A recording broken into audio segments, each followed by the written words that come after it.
असतोमा षड्गमय तमसोमा ज्योतिर्गमय मृत्युर्मा अमृतं गमय। ओम शांति शांति शांति।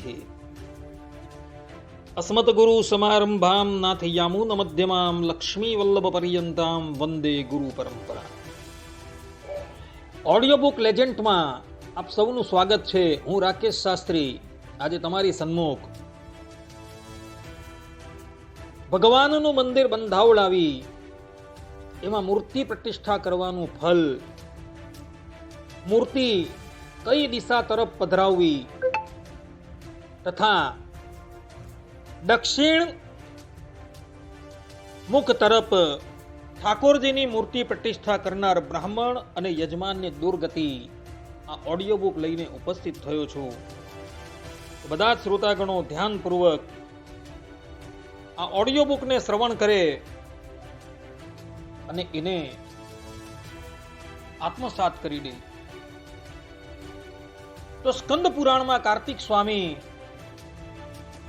સાવરણી મનુને કહે છે કે દેવાલયમ તુ યહ કુર્યાત ભક્ત્યા પરમયા નરહ જન્મ કોટી કૃતમ પાપમ તત્ક્ષણા દેવ નશ્યતિ. અર્થાત કે જે મનુષ્ય પરમ ભક્તિથી ભગવાનનું દેવાલય મંદિર બનાવે છે તેના કરોડો જન્મના પાપ તત્ક્ષણે નાશ પામે છે. અગ્નિ પુરાણમાં ભગવાન વેદવ્યાસજી લખે છે કે કૃત્વા દેવ ગૃહમ રમ્યમ પ્રતિષ્ઠાપ્ય ચ દેવતામ વિધાય વિધિવત પૂજામ સ્વર્ગલોકે મહીયતિ. અર્થાત કે જે સુંદર દેવ મંદિર બનાવી તેમાં દેવતાની પ્રતિષ્ઠા કરે અને વિધિપૂર્વક પૂજા સ્થાપે તે સ્વર્ગલોકમાં મહિમાને પામે છે. પદ્મ પુરાણમાં મહર્ષિ પુલસ્ત ગંગાપુત્ર ભીષ્મને કહે છે કે યાવદ ઇષ્ટ કયા દત્તમ દેવાલય નિવેશને તાવદ વર્ષ સહસ્ત્રાણી સ્વર્ગલોકે મહીયતે. અર્થાત કે મંદિર નિર્માણમાં જેટલી ઈંટો અર્પણ કરાય છે એટલા 1000 વર્ષ સુધી દાતા સ્વર્ગલોકમાં પૂજાય છે. નારદ પુરાણમાં સંકારિક ઋષિ દેવર્ષિ નારદને કહે છે કે પ્રતિષ્ઠામ દેવદેવસ્ય યો નરઃ કારયદ બુધઃ સ સર્વયજ્ઞ ફલમાપ્નોતિ વિષ્ણુ લોકમ સગચ્છતિ. અર્થાત કે જે વિદ્વાન મનુષ્ય દેવાધિદેવની મૂર્તિ પ્રતિષ્ઠા કરાવે છે તે સર્વ યજ્ઞોના ફલને પામે છે અને વિષ્ણુ લોકમાં ગતિ કરે છે.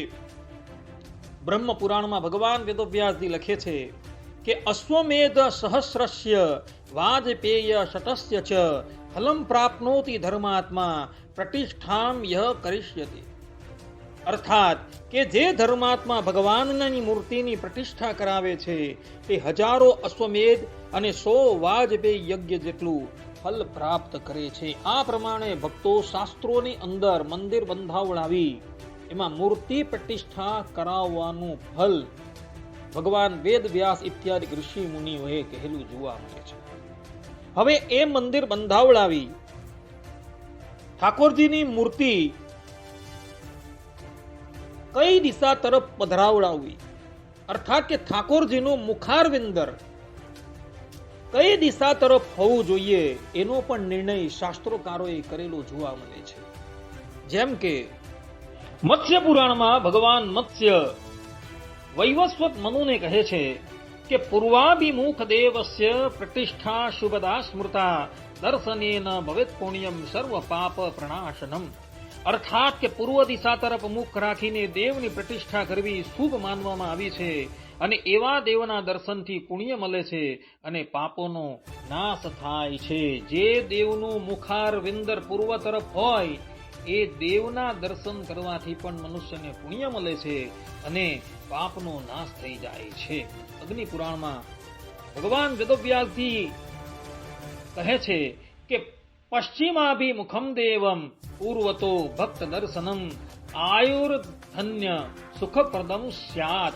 અર્થાત કે જો દેવ પશ્ચિમ તરફ મુખ રાખે તો ભક્ત પૂર્વ તરફ મુખ કરીને દર્શન કરે છે તે આયુષ્ય, ધાન્ય અને સુખ આપનારું બને છે. પશ્ચિમ તરફ મુખારવિંદર વાળા દેવના દર્શન કરવાથી મનુષ્યના આયુષ્યની વૃદ્ધિ થાય છે, ધાન્ય તથા ધનની વૃદ્ધિ થાય છે અને એ સુખ આપનારું બને છે.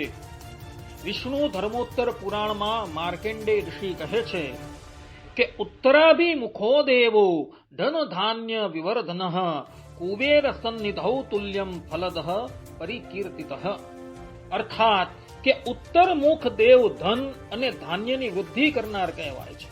કુબેરની સમીપ સ્થિતિ સમાન ફળ આપનાર થઈ જાય છે. જે પણ કોઈક દેવનું મુખારવિંદર ઉત્તર તરફ હોય અને ઉત્તર તરફ ના દેવની પ્રતિષ્ઠા કરવામાં આવે તો એ દેવ જે છે એ ધન અને ધાન્યની વૃદ્ધિ કરનારા થાય છે તથા કુબેરની સમીપ એ વ્યક્તિની સ્થિતિ થઈ જાય છે. અર્થાત કે કુબેર સમાન એ ધન ધાન્યથી સંપન્ન થઈ જાય છે. આ પ્રમાણે ભક્તો પૂર્વ છે, પશ્ચિમ છે, ઉત્તર છે એ તરફના દેવની અર્થાત કે એ તરફ દેવનું મુખારવિંદર નાખી પ્રતિષ્ઠા કરવાથી મનુષ્ય આલોક અને પરલોકમાં સુખનો ભાતી થાય છે એમ શાસ્ત્રોકારો કહે છે. પરંતુ જે પણ કોઈક વ્યક્તિ દક્ષિણાભિમુખ દેવની પ્રતિષ્ઠા કરે છે તો એ દિશા પ્રશસ્ત મનાતી નથી.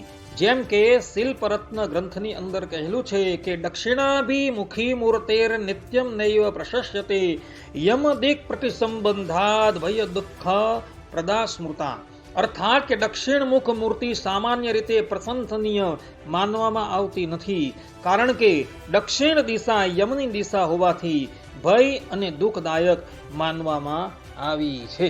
આ પ્રમાણે જે પણ કોઈક મૂર્તિનું મુખારવિંદર દક્ષિણ દિશા તરફ હોય તો એવી મૂર્તિ જે છે એ ભય અને દુઃખ આપનારી થઈ જાય છે. કારણ કે દક્ષિણ દિશા જે છે એ યમરાજની હોવાથી એ દિશા તરફ જો મુખ રાખીને મૂર્તિ પ્રતિષ્ઠા કરવામાં આવે તો એ મૂર્તિ ક્યારેય પણ સુખ આપનારી થતી નથી.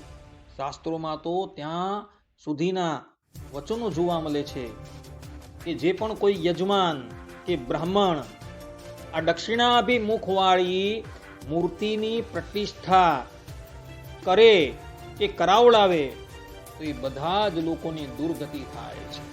જેમ કે મત્સ્ય પુરાણમાં ભગવાન મત્સ્ય વૈવસ્વત મનુને કહે છે કે દક્ષિણાભિમુખમ દેવમ ન સ્થાપ્યમ ગૃહમેધિના સ્થાપને તો કૃતે તત્ર નાશમાયાતિ તત્કુલમ.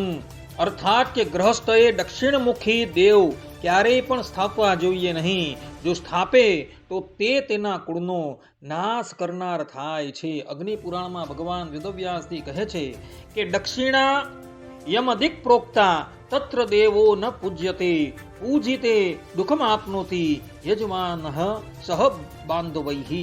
અર્થાત કે દક્ષિણ દિશા યમની દિશા ગણાય છે.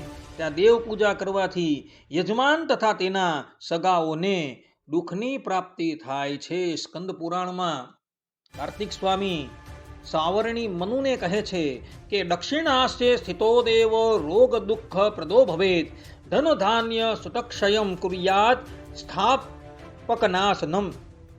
અર્થાત કે જે પણ કોઈક વ્યક્તિ દક્ષિણાભિમુખ દેવની સ્થાપના કરે છે તેને રોગ, દુઃખ, ધનક્ષય, સંતાનક્ષય ઇત્યાદિ થાય છે તથા સ્થાપકનો પણ નાશ થાય છે. આ વાત સ્કંદ પુરાણની અંદર કહેલી છે.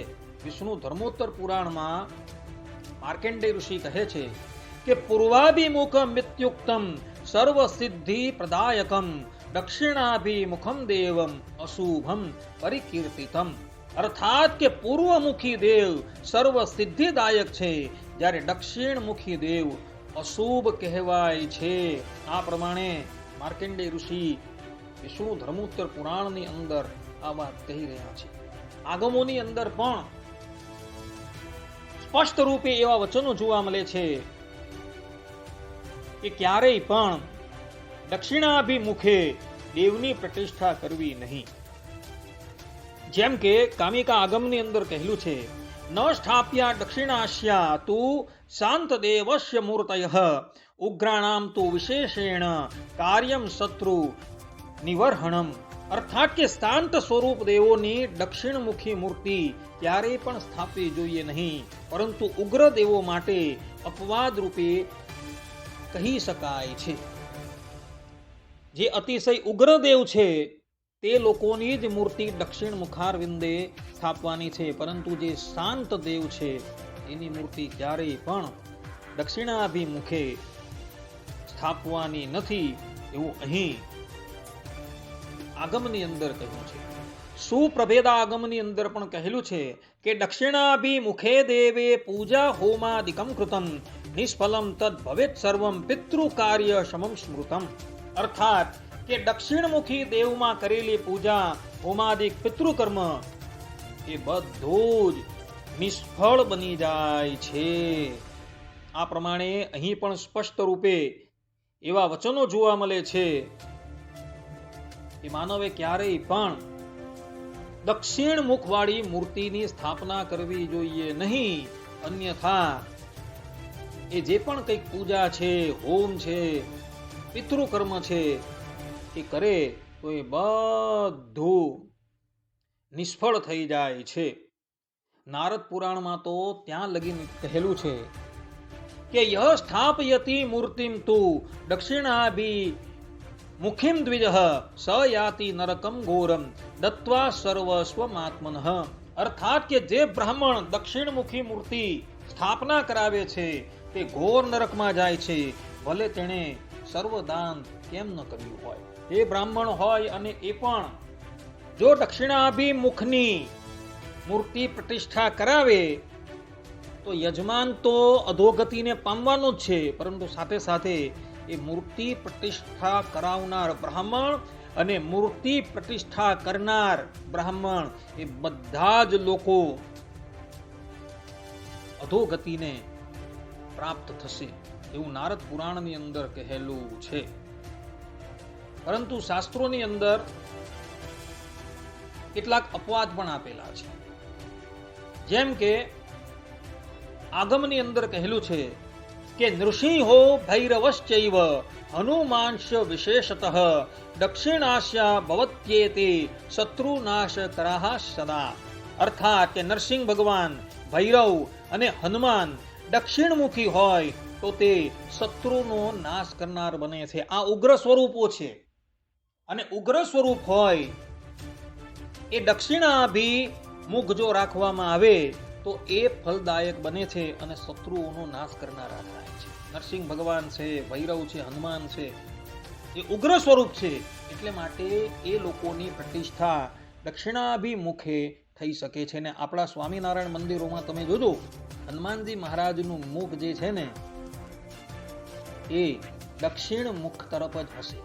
અર્થાત કે એમની પ્રતિષ્ઠા જે છે